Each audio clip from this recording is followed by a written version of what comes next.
Bueno, muchísimas gracias, señor presidente. Muchísimas gracias, señor ministro y todo su equipo por venir hoy hasta acá a conversar un poco con nosotros sobre todas las dudas.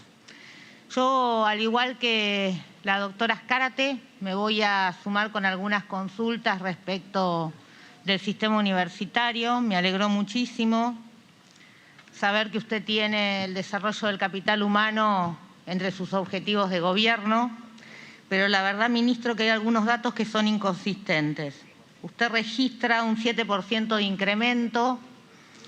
La verdad es que con alguna variable de inflación diferente nos da una baja del 6,02% de inversión en educación. Pero además, en gran parte, esta caída responde a la reducción real que han tenido las partidas para el pago de salarios y de gastos de funcionamiento de las universidades nacionales, como refería la doctora Azcárate.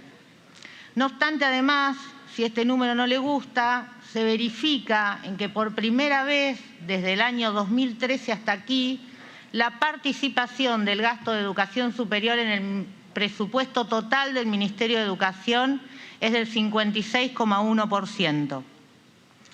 Lisa y llanamente es un ajuste a las partidas del sistema universitario. La pregunta aquí es, ¿a qué se debe ese ajuste? El 16 de septiembre, los rectores del Consejo Interuniversitario Nacional reclamaban unos 75.000 millones de pesos más a los 323 que hacíamos referencia. El por entonces secretario de Políticas Universitarias, hoy ministro de Educación, hablaba de una diferencia del orden de los 56.000 millones. Así se mantuvo esta presentación hasta el día 18 de noviembre, que el doctor Rigo ingresa para su tratamiento una nota en la cual modifica ese presupuesto, y en esa modificación de presupuesto agrega los 40.000 millones de pesos, en realidad, de los 55.000 que reclamaba el ministro de Educación, y esos 40.000 millones de pesos vuelven a distribuirse en un 35% por debajo de la línea, es decir, quedan a la discrecionalidad de los funcionarios del Ministerio de Educación. Pero además hay un agravante a esta situación que tiene que ver... La pregunta, diputada, por favor. Heller, ahí voy. Que tiene que ver, la primera pregunta fue ¿por qué o a qué obedece el ajuste? La segunda pregunta es ¿qué tratamiento y con qué se va a financiar esta planilla? La tercera pregunta tiene que ver con que de septiembre hasta aquí, e incluso alcanzando los meses de marzo, se siguen firmando aumentos paritarios para el sector docente, no docente y bonos compensatorios, y esto no está registrado con qué partida se va a financiar y mucho menos asignado a las universidades nacionales, que deberían, al igual que usted, ministro, antes del 31 de diciembre tener aprobado su presupuesto y no saben con qué presupuesto cuentan para afrontar los salarios que deben pagar desde enero.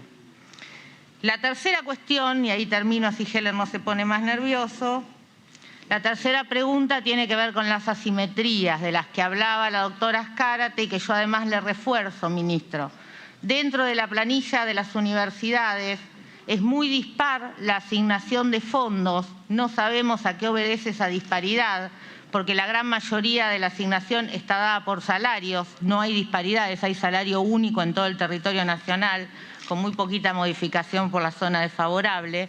Y sin embargo hay una discriminación manifiesta para las grandes universidades, Buenos Aires, La Plata, Córdoba, Tucumán, UTN, y las universidades medianas y pequeñas de la provincia, del interior de la provincia de Buenos Aires y del interior del país.